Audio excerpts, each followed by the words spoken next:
felt meaningful because Philippine tennis has rarely had a player carrying this level of global attention. But there is a major difference between being described as promising and becoming dangerous at the highest level. Matches like this are where that difference begins to show. Belinda Bencic is not the kind of opponent whose reputation allows anyone to relax. Her tennis is built around timing, intelligence, clean ball striking, and an ability to redirect pace without needing dramatic preparation. When Bencic is comfortable, points can suddenly move at her speed. She takes time away, she can punish a short ball, and she understands how to use the geometry of the court to make an opponent feel as though every defensive position is slightly wrong. That made the challenge for Alex fascinating. Eala could not simply walk onto the court and depend on emotion. She needed structure. She needed discipline. Most importantly, she needed to trust the aggressive tennis that has helped make her such an interesting player. And that is where her left-handed game becomes especially valuable. A left-handed player automatically creates different patterns.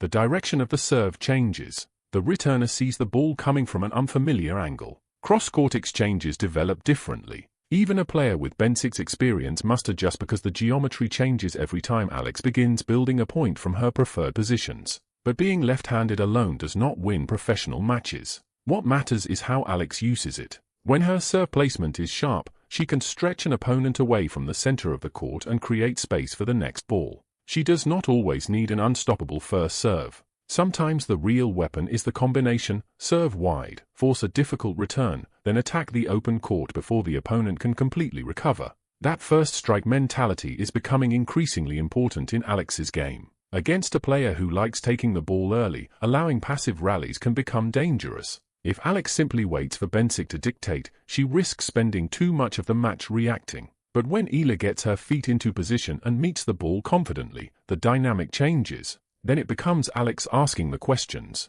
Can you defend this angle? Can you handle the next ball? Can you recover before I change direction? Can you keep your timing when I keep taking away your comfort? Those are not questions asked with words. They are asked through pressure. And that may be one of the biggest signs of Alex's development. Young players often arrive on tour with plenty of shot-making ability. What separates the ones who move higher is learning when to use those shots. Professional tennis punishes impatience. There is always the temptation to go for too much because the opponent refuses to disappear. One spectacular winner can make the crowd explode, but the next point still starts at 0-0. That is why composure matters so much. You can feel a stadium changing when an underdog or rising player begins believing she belongs in the moment. The applause becomes louder.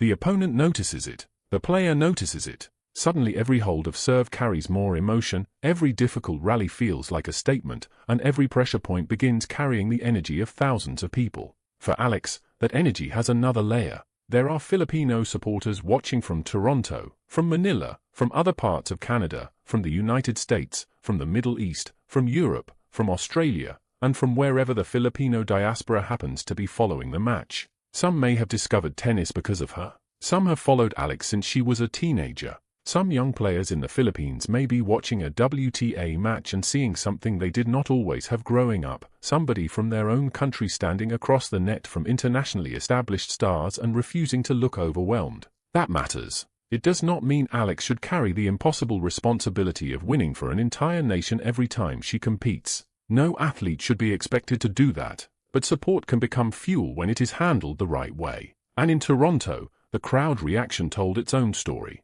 There is something special about hearing a neutral tournament crowd gradually become emotionally invested in one player. Tennis audiences appreciate quality. They appreciate courage. They appreciate a competitor who keeps pushing when the match becomes uncomfortable. And Eala's appeal comes partly from the contrast inside her game. There is calmness between points, but aggression once the rally starts. There is youthful energy, but also an increasingly mature understanding of situations. There is national attention surrounding her, yet the actual work still comes down to small details most viewers barely notice: the first step after the opponent makes contact, the recovery position after a wide forehand, the decision to attack the second serve rather than simply put it back into play. Those details are where matches at this level are decided. Against Bencic, the return game would always be especially important. If Alex could apply pressure early in the rallies and prevent Bencic from controlling the first 2 or 3 shots, she could make the match feel uncomfortable. A strong return does not always need to be a winner.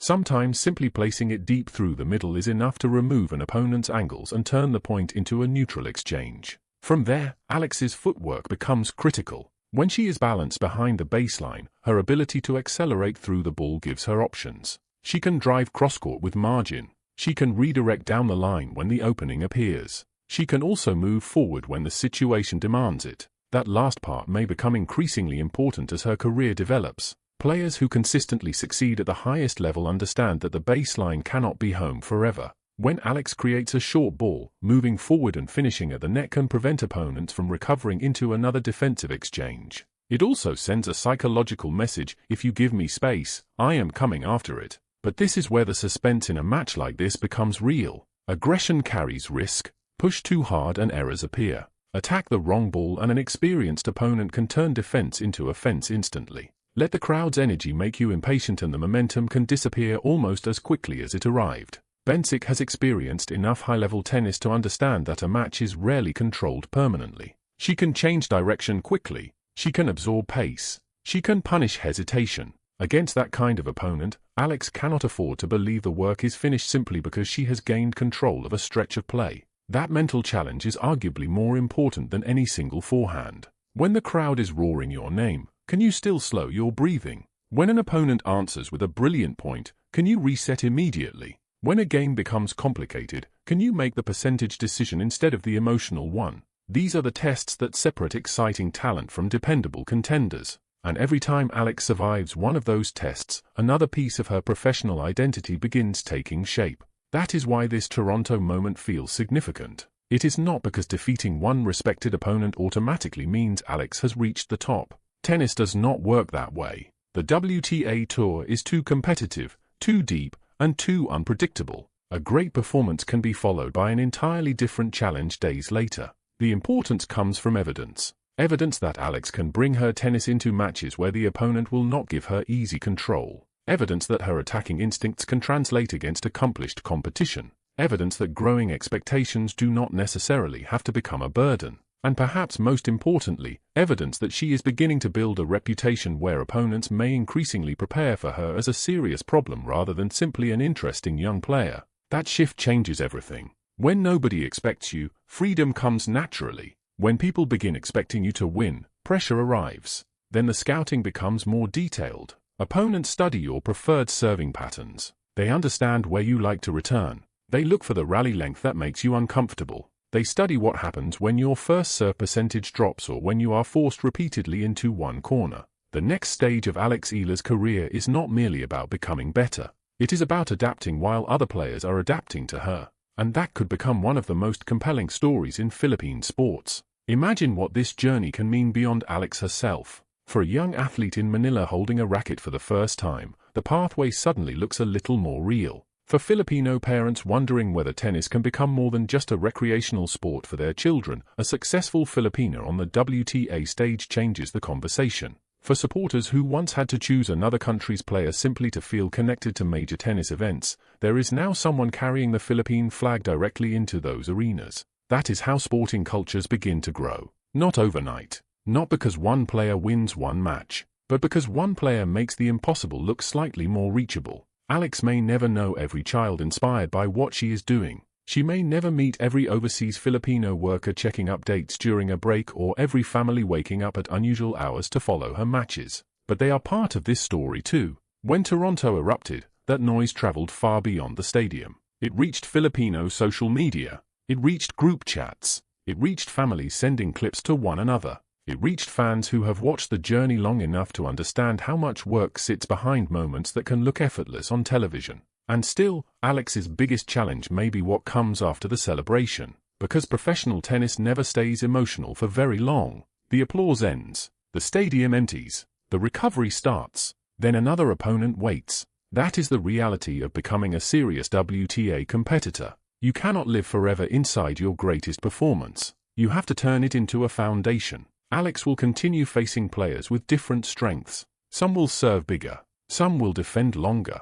Some will rush her with flat, early ball striking. Others will disrupt rhythm with variation, spin, and changes of pace. The question is whether Alex can keep expanding the toolbox. Can the first serve become more reliable under pressure? Can the second serve hold up when opponents attack it? Can she control the middle of the court more consistently? Can she finish forward when she earns the opportunity? Can she stay patient on days when the timing is not perfect? And can she continue turning pressure into something useful rather than something heavy? If the answers increasingly become yes, then the conversation around Alex Eala could change quickly. She would no longer be discussed only in terms of potential. People would start discussing possibilities. Deeper tournament runs. More high-profile matchups. More chances to test herself against the best players in the world. More moments where Philippine flags appear in tennis stadiums thousands of miles from home. And that might be the most exciting part of everything happening right now. Nobody truly knows where the ceiling is. That uncertainty is what makes the journey worth watching.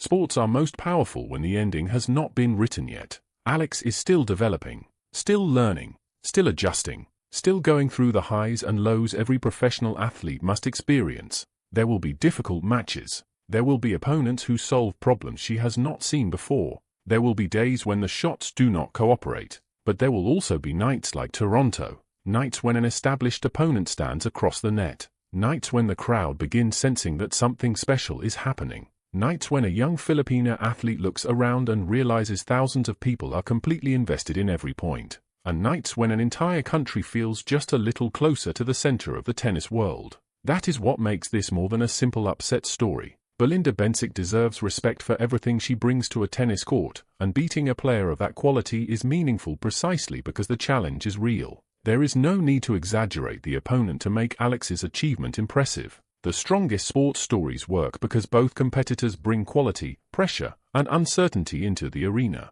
Alex Eala stepped into that pressure, and according to the story told by this Toronto result, she found a way through it. Now the next question becomes unavoidable. Was this simply another brilliant moment in the rise of Alex Eala? Or are we watching the beginning of something much bigger? For Filipino fans, maybe the answer does not need to come immediately. Enjoy the moment. Enjoy seeing Philippine tennis represented on a major stage. Enjoy the sight of crowds responding to a Filipina athlete with genuine excitement. Because journeys like this are rare, and once they begin moving quickly, it can be easy to forget just how extraordinary the early chapters really were.